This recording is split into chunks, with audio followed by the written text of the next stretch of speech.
الحمدللہ رب العالمین والصلاة والسلام علی سید الانبیاء والمرسلین وعلی آلہ واصحابہ اجمعین۔ محترم ناظرین و سامعین، جیسا کہ آپ جانتے ہیں کہ 4-5 ماہ سے ایک مسئلے کو موضوع بحث بنایا گیا ہے اور اس مسئلہ کو آڑ بنا کر کنز العلماء مفکر اسلام مفتی ڈاکٹر محمد اشرف آصف جلالی صاحب زیدہ شرفہ پر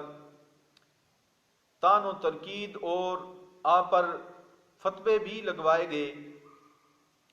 اور یہاں تک کہ قبلہ ڈاکٹر صاحب کی والدین کو بھی ننگی گالیاں بکی گئیں۔ تو وہ مسئلہ جو جس بنا پر یہ سارا کچھ کیا گیا وہ مسئلہ تھا خطائے اجتہادی کا، کہ سیدہ پاک کی طرف ڈاکٹر صاحب نے خطائے اجتہادی کی نسبت کی ہے تو یہ گستاخی اور بے ادبی ہے۔ حالانکہ ہم بار بار اس کو بیان کر چکے ہیں کہ خطائے اجتہادی کوئی گناہ اور عیب نہیں ہوتا، بلکہ خطائے اجتہادی ایک اجر و ثواب کا نام ہے۔ لیکن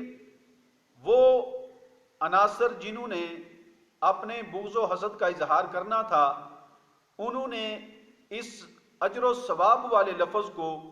بے ادبی اور گستاخی بنا کر اور اس کی بیس پر پھر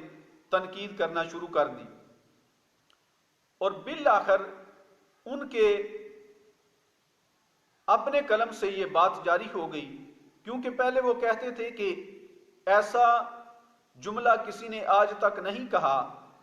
اور خطائے اجتہادی کی کسی نے نسبت سیدہ پاک کی طرف کی نہیں ہے۔ تو بالآخر انہوں نے اپنے فتویٰ میں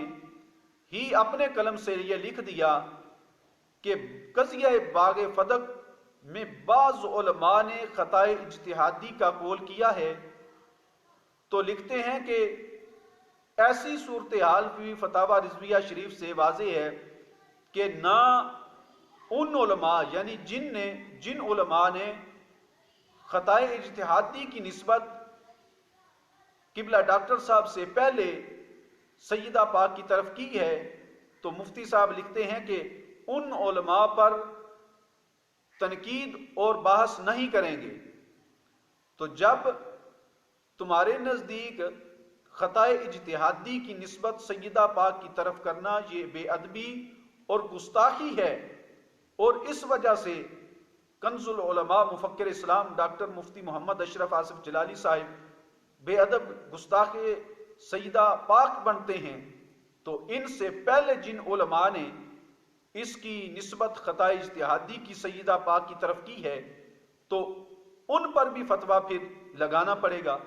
جبکہ ان کے بارے میں آپ لکھ رہے ہیں کہ ان پر تنقید نہیں کریں گے، ان پر بحث نہیں کریں گے۔ تو اگر ان پر بحث کرنا اور تنقید کرنا یہ درست نہیں ہے تو کنز العلماء مفکر اسلام مفتی ڈاکٹر محمد اشرف آصف جلالی صاحب پر تنقید کرنا یہ کس اعتبار سے آپ اس کو جائز کہہ رہے ہیں، اور اس کی بنیاد پر آپ گالم گلوچ کر رہے ہیں؟ تو یہ ایک ذاتی بغض تھا، ذاتی حسد اور ذاتی عداوت تھی، جس کی وجہ سے یہ مسئلہ سارا بیان کیا گیا، اور مفتی جمیل احمد صدیقی صاحب نے اپنے قلم سے یہ لکھ دیا کہ جن علماء نے اس قضیہ باغ فدق میں سیدہ پاک یعنی خطائے اجتہادی کا قول کیا ہے ان پر بحث و تنقید نہیں کریں گے۔ تو خود مفتی صاحب ہی اپنے قلم سے یہ لکھ کر اور پھر ڈاکٹر مفتی محمد اشرف آصف جلالی صاحب پر تنقید کر رہے ہیں۔ الامان